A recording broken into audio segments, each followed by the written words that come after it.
a discussion on social class in India.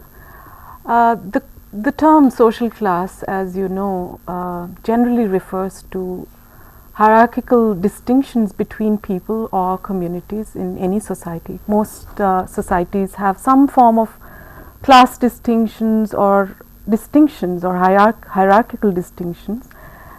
In India, as you know, caste has been the traditional hierarchical arrangement, and in that context the word or the term social class becomes very difficult to capture in any kind of essentialist notion, because it has a lot of overlaps with the caste system in India. I don't want to venture into any kind of preliminary statements and what exactly constitutes class, but generally I think the notion of class has been equated with some kind of economic resource base. So a lot of times when we talk of class categories, we talk about the economic status of an individual or a community or a group of people. But again, this is not enough to really capture the nuanced arrangements in which people find themselves, and there are various other factors which go into the making of a class structure: the social capital, the resources, the educational levels, the political clout a community or a group of people may have or may not. So to discuss all these complexities and the nuances of class structure in India, especially in the context of the changing processes of recent times, we have with us Professor Surinder Jotka. He is an eminent scholar and a professor at Jawaharlal Nehru University. His specializations include agrarian social structure in India, as well as a study of caste and identity politics in India.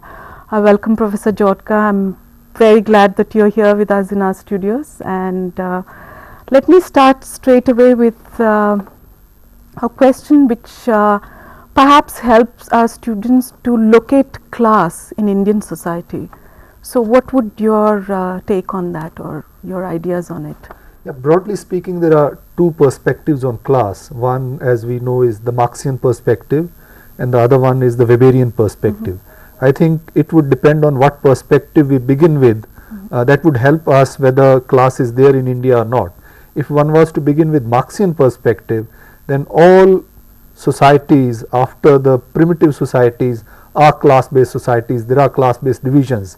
Some people own property, other people don't own property. Some are landowners, some are landless, and they have to interact with each other, they have to work with each other, and when they come together to work with each other in order to produce for survival, then you have emergence of a class structure. For Weberian kind of perspective, class is more of a historical category. In a sense, it's specific to modern capitalist societies or a system of production which are organized around rational system of authority. For example, caste for Weber would be a status system and not a class system, while for Marxist, caste would also be kind of a class system. So that would depend, that would determine whether we begin from, say, pre-modern times, or we begin with the modern capitalist society when it begins with the introduction of modern industry during the colonial period. So I would say that classes have been there in India. I would prefer perhaps a Marxist perspective, though there are in certain kind of context Weberian perspective becomes more useful. But there have been class divisions in society, even in rural India, where you have category of caste overriding the consciousness of people. You have had categories like Malik, Mazdoor, Zamindar, Chote Log, Bade Log. These are essentially class based categories in the sense that they refer to their ownership or non-ownership of land and the corresponding authority that it commands. So class has been in India, has been there in Indian society for a very long time. We have had kind of feudal society also, feudal structure also, intermediaries, zamindars, and then you've also had kind of a ruling class in India of kings and queens who have had their own kind of culture and their own system of authority, and things changed obviously, and we have much more nuanced system of class inequality emerging in India with the establishment of the British colonial rule, or with the development of capitalism, when cities start coming up, industries developed, and now we also have development of capitalism in Indian agriculture. So in agriculture also you can easily find 3 or 4 or 5 very different classes. So classes exist in India, and as they exist in all modern societies or contemporary societies. So, I mean, just as a corollary to what you said, as an additional question, then would you then suggest that there is a great overlap between the caste system as was traditionally available, even with the changes that are happening, and with the class system? Yes, caste and class overlap. Yes. Caste cannot be reduced to class or vice versa. Caste is a different thing. Caste is in a sense much more than class.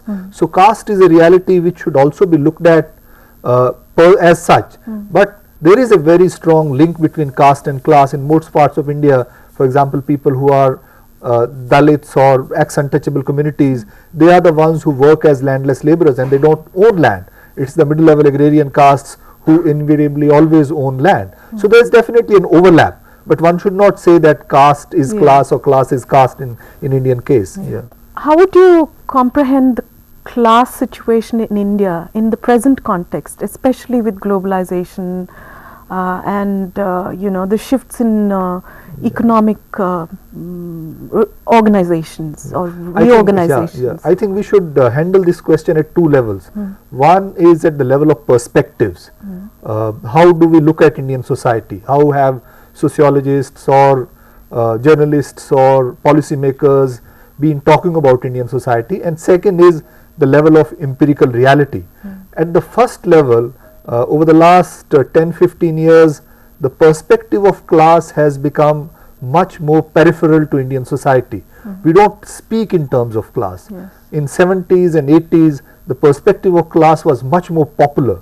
We talked about agriculture in terms of zamindars and landlords, landless laborers, the whole discourse of development, Indian development, for example, when we talked about land reforms after independence, that was also carried out in a kind of language of class, that there are people who are intermediaries, absentee landlords, peasants, middle farmers, all these were class categories. And if land has to be distributed, then you identify landless laborers or tenants. These again are class categories. Similarly, if you look at the urban kind of industrial sector, there was a very strong working class movement, and working classes had their own trade unions. Those trade unions came together. They in a sense popularized a particular discourse of class, and we did speak in terms of Indian bourgeoisie, Indian middle classes, Indian working classes. Freedom movement was also explained using those kinds of categories. So until 80s, the perspective of class was very popular in India, both with academics as well as in the political circles. The policymakers also used the category of class in order to kind of evolve policies. With liberalization process in 1990s at the global level, there has been a kind of decline of class perspective. This is also linked to the larger shifts that have taken place at the global level, the collapse of Soviet Union, for example, and a shift that take place in China from a kind of socialist society. China tries to become a more market friendly society, and that in a sense gave a sense to people that there is end of history. So you are not going to have a class revolution. There is not going to be a proletariat revolution. So capitalism is not a historical phase which would end as Marx had predicted, but it's something that is going to be the normal state of society in future. So people stopped talking about class. They started talking about civil society. They started talking about inequalities, but not in class terms. That these are kind of realities and people will live together.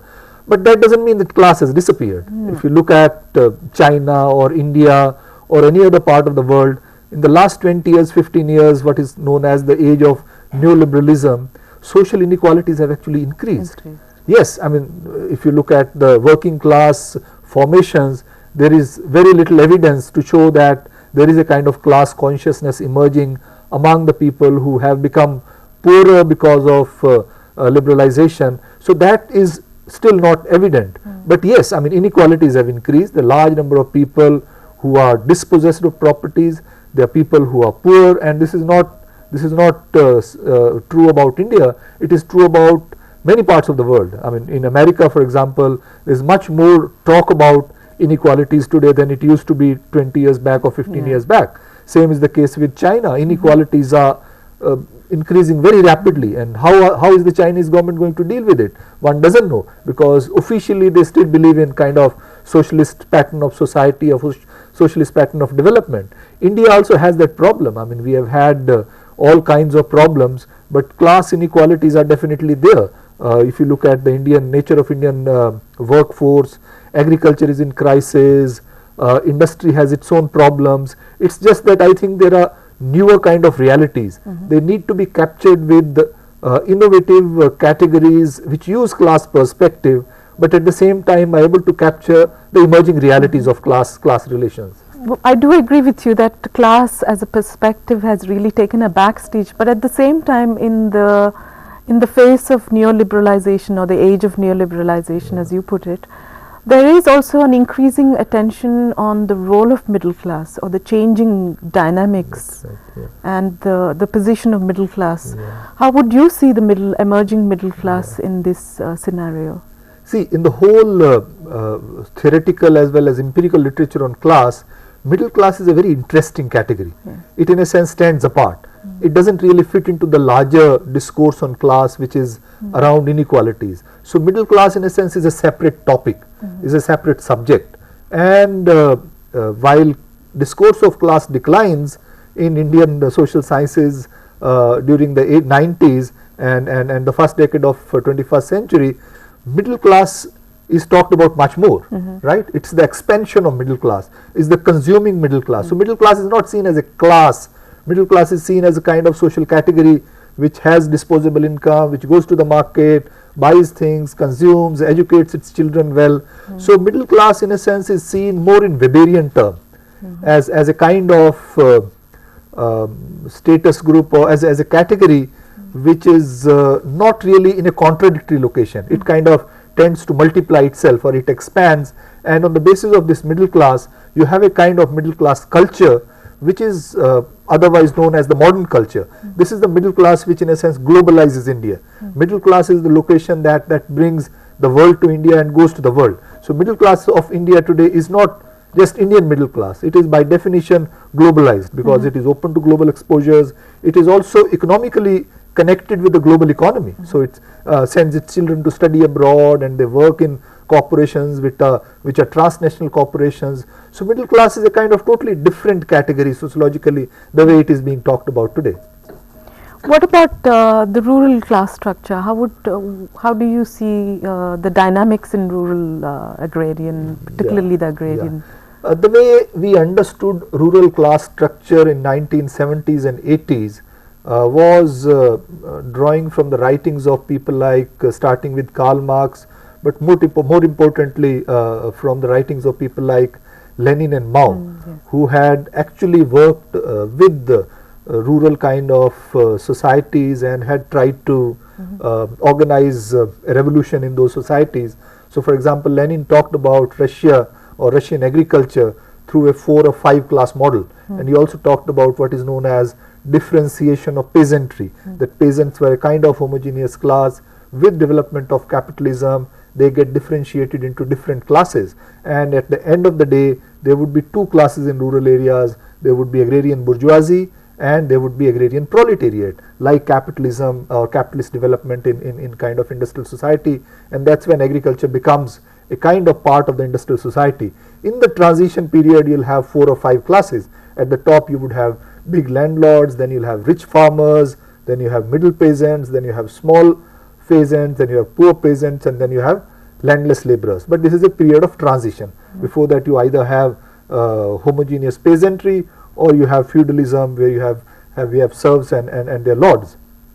And eventually after the transition there would be kind of 2 classes. That's the kind of framework with which we started looking at Indian agriculture, that yes, Indian agriculture also has this 4 or 5 class model. People tried to use various criteria to identify those classes. One was just look at land ownership, other was to look at who employs labor and who gets employed as laborer.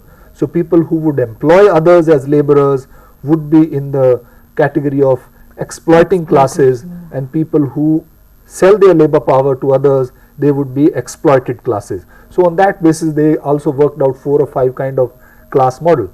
Now this whole framework of class to study agrarian social structure does not hold good any longer in most parts of India. It perhaps never did. One is that it never took notice of the concrete cultural historical realities of Indian society, which we were talking about earlier, the reality of caste system.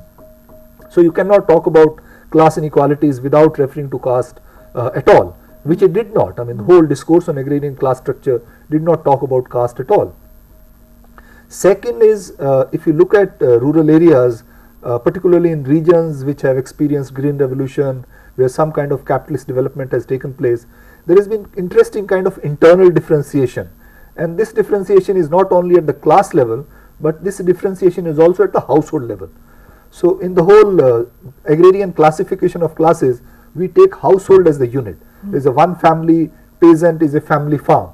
So the whole husband, wife and children, sometime extended family, the entire family is identified with agricultural occupation, and it is their position in the larger mode of production that one would identify classes. Now what you have is, in one house, in one family, you have 3 working members. One person works in the town as a constable or a school teacher or as a driver. Second person has migrated out somewhere else and works in Bombay or Calcutta or in some other city. Third person stays on in the village and works on land. So all these 3 are, in a sense, their income is pooled, or some people would be going out. So there is internal differentiation. So one has to negotiate with this, and for that we need more work. So agrarian classes are still there, in the sense that if you look at the rural society today, land is owned by only around 10 to 20% people, and large number of people work on land as landless laborers. So there is also third class of traders who are kind of directly connected with agriculture, and they play a very important role. I mean, the current crisis of agriculture, where farmers are committing suicide, their traders play important role. So the farmers are invariably indebted to the traders, and they have to take their farm yield to the market, and through the market the traders exercises an influence on the way agrarian production takes place and the way agrarian social structure reproduces itself. So you have 3-4 classes which are very actively involved in agricultural operations, but they still need to be conceptualized. I think that is still quite an open thing. An additional question in with reference to the agrarian class structure I have is, with one notices a certain kind of dynamism, especially when you see it in the context of electoral politics. There are a whole new emergent classes which are really coming up. What is the significance of these political inroads into the actual class structures? How do you see these interaction, or how do you see this connection? See, India still has nearly 70% of its population living in rural areas, even though contribution of agriculture to the national income has declined very rapidly, and now it is something around 18%. So you have more than half of your working population still dependent on agriculture. So politically, rural India becomes very critical, because numerically that's where the votes are. So that's why the relationship between state and the village is very active in India. And there is a category that we use in agrarian studies, and that is called populism. So if you look at the agrarian policies of Government of India, of all political parties, they invariably resort to populism. What is populism? Populism tends to look at village as a homogeneous category, as if there were no internal differences within the village, right? So when you talk about farmer suicides, you don't talk about cultivating farmers or marginalized farmers, you talk about village India. You talk about entire rural India. So as if the rural India is entirely in crisis, right? So that, I think, is something which is very specific to India.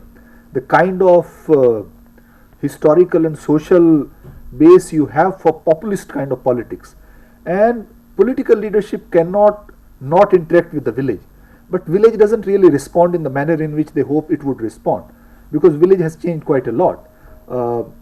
and there are significant variations across regions, but still all over India you have some kind of a disintegration of the older structures of authority.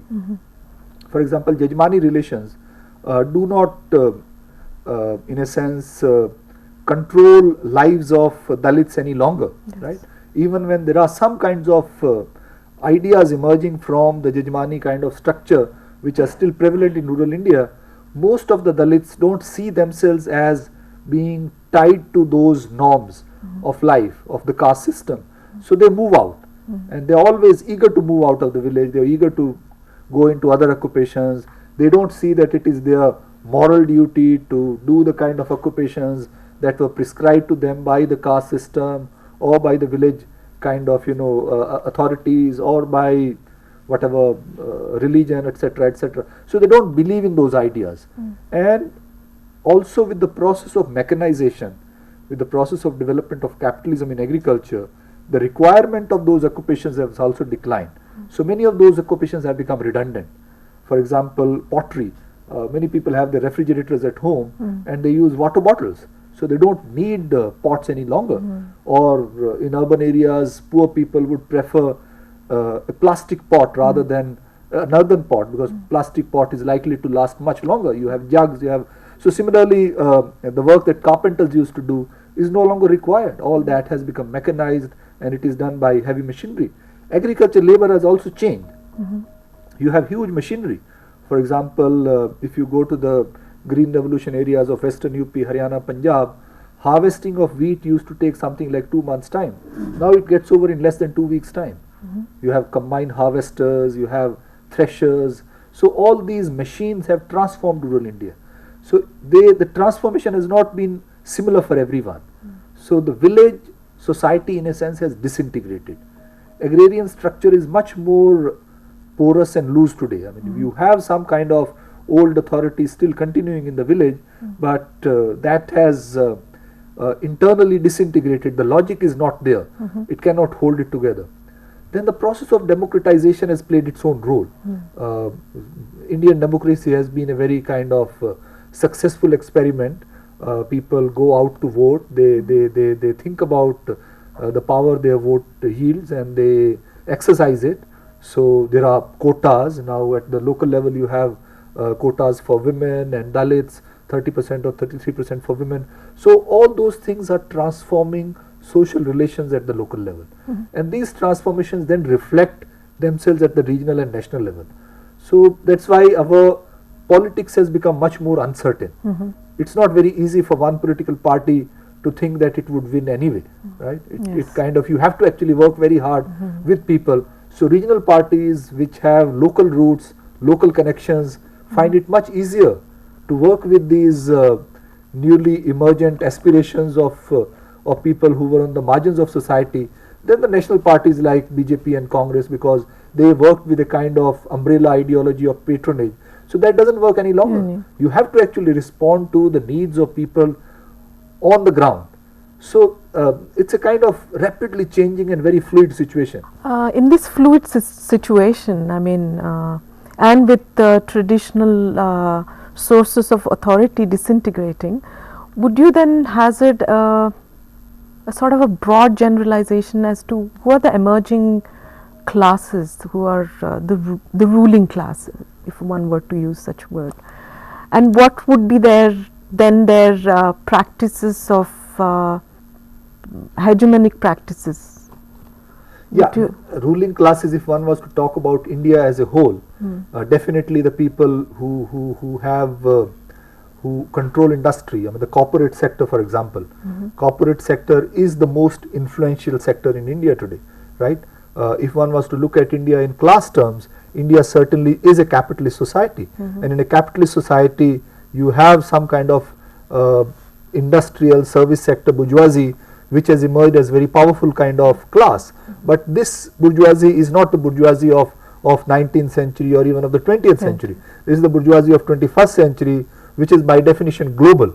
So there is a kind of new bourgeoisie which is emerging in India, which in a sense has already emerged, which is not only Tatas and Birlas. You have all kinds of people who are in the software industry and who are internationally connected. So we cannot talk about Indian capitalism as being Indian, right? That doesn't mean that it becomes comprador capitalism as earlier some people used to call. So we are living in a globalized economy where markets are integrated, and the kind of influence that corporate sector has, it is mediated through local cultural and institutional kind of structures.